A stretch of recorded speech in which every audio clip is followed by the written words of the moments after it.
الحمد لله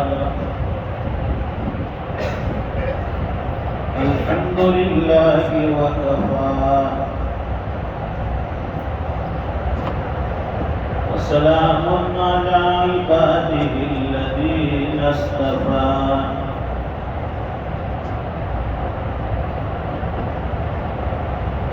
خصوصا على أفضلهم وخاتم النبيين محمد الأمين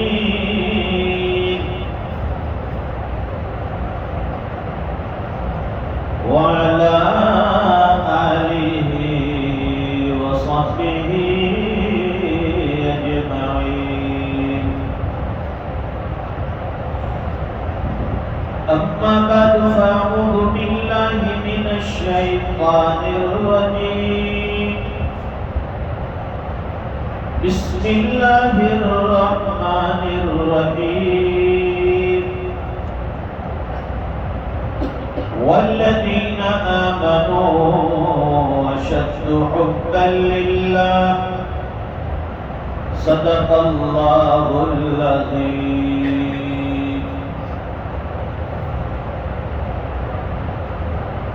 وقال رسول الله صلى الله عليه وسلم اللهم بارك لنا في رجب وشعبان وبلغنا رمضان. صدق رسوله النبي الأمي الحبيب الكريم. ونحن على ذلك لمن الشاهدين والشاكرين والحمد لله رب العالمين. بزرگوں اور دینی بھائیوں،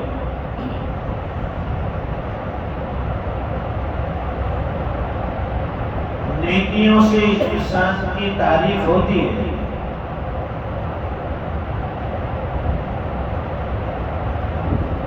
اور برائیوں سے لوگ انسان سے دور رہتے ہیں. جو بندہ نیکیاں کرتا ہے، اچھے کام کرتا ہے،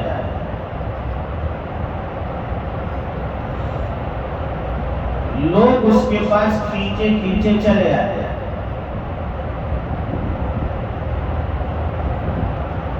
اور جو انسان برائیوں میں، معصیتوں میں، گناہوں میں مبتلا رہتا ہے، لوگ اس سے دور رہتے ہیں.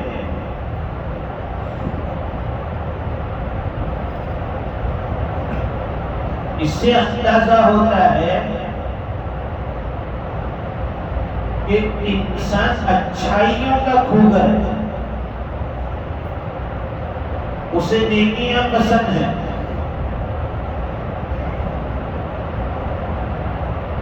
اور ویسے بھی نیک انسان سے اللہ کی مخلوقات محبت کرتی ہے. ایسے نہیں کہ صرف انسان محبت کرتے ہیں. اللہ تعالیٰ ان کی محبتیں جانوروں میں بھی پیدا کر دیتے ہیں، دوسری مخلوقات کے دلوں میں بھی اس کی محبت اللہ ڈال دیتے ہیں. اسی کو قرآن کریم میں اللہ فرماتے ہیں ان الذين آمنوا وعملوا الصالحات سيجعل لهم الرحمن ودا. جو بندہ ایمان لاتا ہے، اعمال صالحہ کرتا ہے، تو اللہ تعالیٰ مخلوقات کے دل میں اس کی محبت ڈال دیتے ہیں. ایک انسان کو لوگ بلا بلا کر اپنے پاس بیٹھا دیتے ہیں کہ آئیے بیٹھیے میرے پاس بیٹھیے تھوڑی دیر، یا میں اپنے پاس چند منٹوں کے لیے بیٹھ جاتا ہوں. مسجدیں یہ نیکیوں کی جگہ ہے، یہاں لوگ نیکیوں کی نیت سے آتے ہیں، عبادت کی نیت سے آتے ہیں. شراب کھانے، جوئے کھانے، یہ برائیوں کے اڈے ہیں، لوگ اس سے دور بھاگتے ہیں، مسجد میں آنے سے عزتیں ملے گی، شراب کھانے میں جانے سے، جوا کھانے میں جانے سے ذلتی، بدنامی اٹھانی پڑے گی۔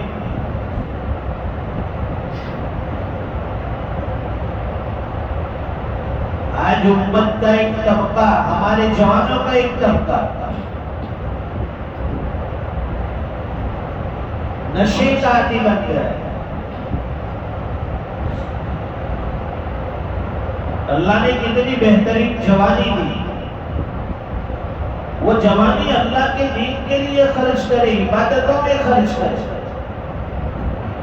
لیکن غلط صحبت کی وجہ سے، غلط دوستی کی وجہ سے ہمارے جوان بچے شراب کے عادی بنتے جا رہے ہیں، ڈرگز استعمال کرتے، ڈرگز، اور یہی نہیں، صرف پینا نہیں ہے بلکہ اس کا کاروبار کرتے ہیں، اس کو بیچتے بھی ہیں، شارٹ کٹ، کیونکہ اس کی کمائی زیادہ ہے۔ اس میں ایک بات ہمیشہ یاد رکھے کہ حرام طریقے میں آمدنی زیادہ ہوتی ہے، برکت نہیں ہوتی۔ دیکھ لینا کسی کا حرام کا کاروبار ہو، اس میں آمدنی بہت زیادہ ہے، لیکن اس سے پوچھیں گے تو بے برکتی، کہاں آتے کہاں سے کہاں چلے جاتے پتہ نہیں چلتا۔ اور حلال کی کمائی ہوگی، آمدنی اگرچہ تھوڑی ہوگی لیکن اللہ تعالیٰ اس میں برکتیں ڈالتے ہیں۔ جو کام 1000 میں پورا ہونا تھا اللہ تعالیٰ وہ 100-200 میں پورا کروا دیتا ہے، یہ برکت ہے۔ برکت صرف اسی کو نہیں کہتے کہ پیسے میں، کمائیوں میں ہمارے پیسے بچ گئے، گھر میں سب کا صحت مند ہونا یہ بھی ایک برکت کی نشانی ہے، کیونکہ آدمی جب بیمار ہوتا ہے دوا کھانے، اسپتال، اس کے چکر میں لگ جاتا ہے، کمائی اسی میں چلی جاتی ہے۔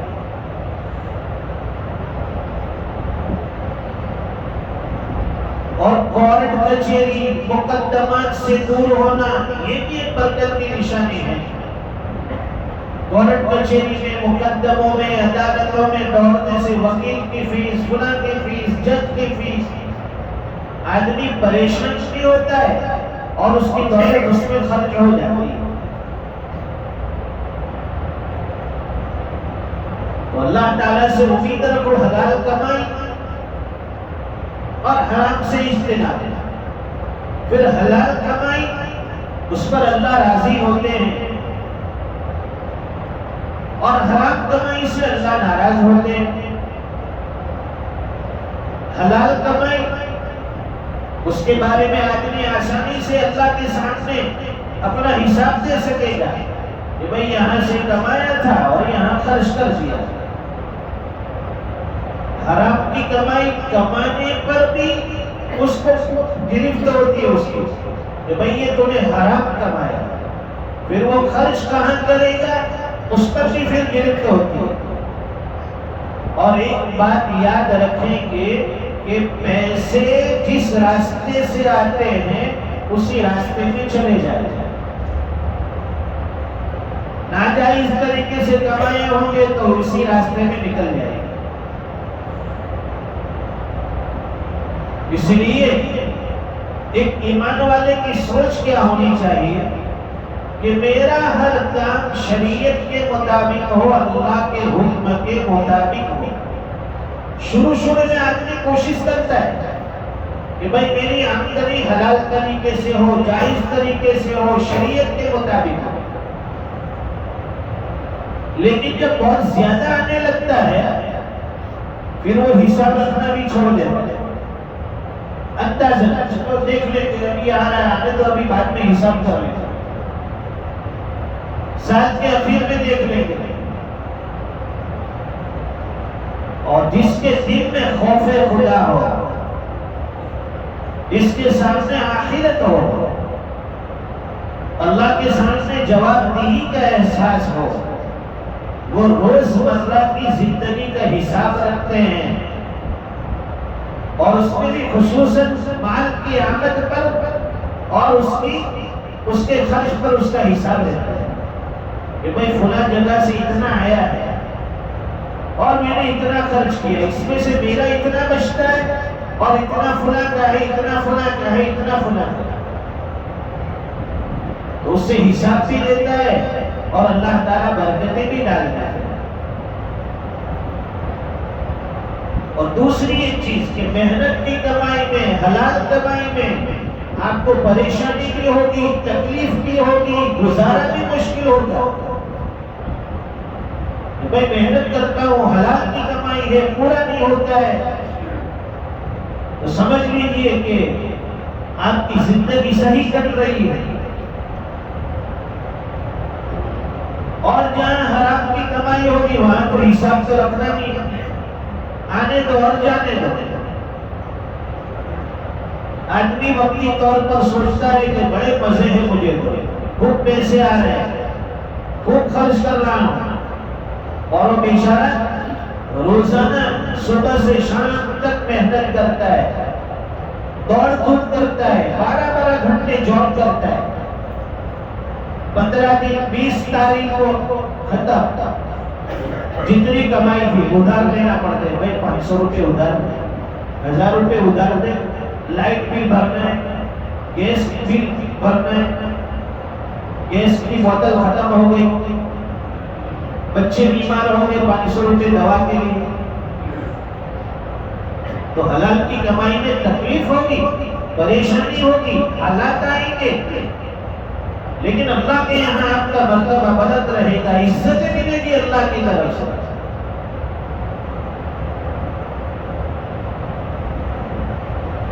اس لیے ہمارے اکابر کے حالات اٹھا کر دیکھیں، بڑے بڑے مشائخ کے حالات ہم نے پڑھے ہیں، مدرسے میں شیخ الحدیث ہے، لیکن مہینہ آدھا اس طرح سے گزرتا ہے کہ جو تنخواہ ملی تھی وہ خرچ ہو گئی، باقی آدھا مہینہ کبھی کسی استاد کے پاس ادھار لے لیا، کبھی کسی شاگرد کے پاس ادھار لیا، بھائی مہینہ ختم ہوگا میں ادا کر دوں گا۔ کیا وہ لوگ دوسرے طریقے سے نہیں کما سکتے تھے؟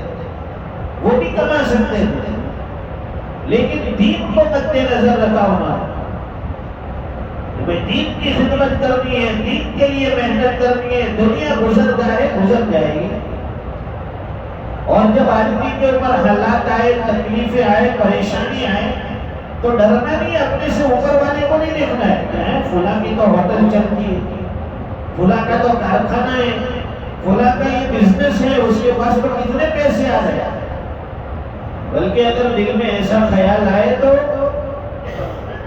حیات الصحابہ پڑھ لیجیے، صحابہ اکرام کی زندگی کیسے گزری تھی، کتنی تنگی میں، کتنے حالات میں وہ زندگی گزار گئے اور دین ہم تک پہنچا کر گئے،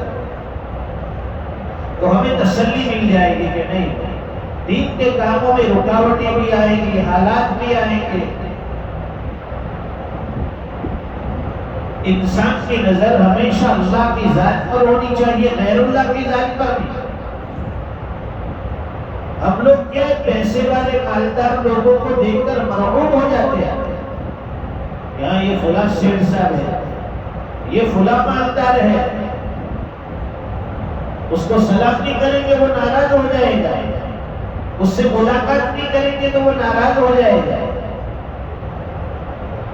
لیکن سامنے سے کوئی اللہ والا مل رہا ہے، مسجد کے امام صاحب آ رہے ہیں، کوئی عالم آ رہے ہیں، اس کی کوئی عزت نہیں، حالانکہ عزت اس کی کرو، امام صاحب آ رہے ہیں السلام علیکم، ملاقات کرو، کوئی عالم مل گیا اس کو عزت دو، عزت کے لائق یہ لوگ ہیں۔ مال سے مسلمان کبھی مرعوب نہیں ہوتا،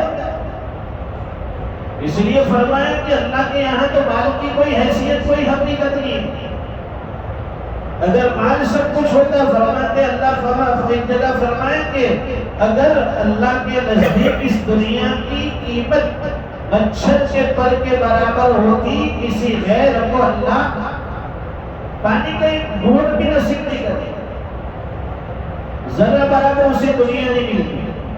لیکن آج مالداروں سے زیادہ غیروں کے پاس دولت ہے، تو دولت کا مل جانا یہ کامیابی کے نشانے بھی ہے۔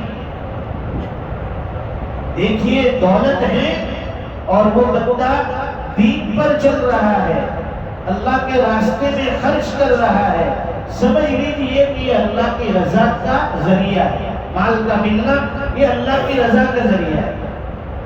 دولت آ رہی ہے اور آدمی غلط کاموں میں، گناہوں میں، معصیتوں میں مبتلا ہے، سمجھ لیجیے کہ اللہ تعالیٰ نے اس کو مال کے فتنے میں مبتلا کر دیا۔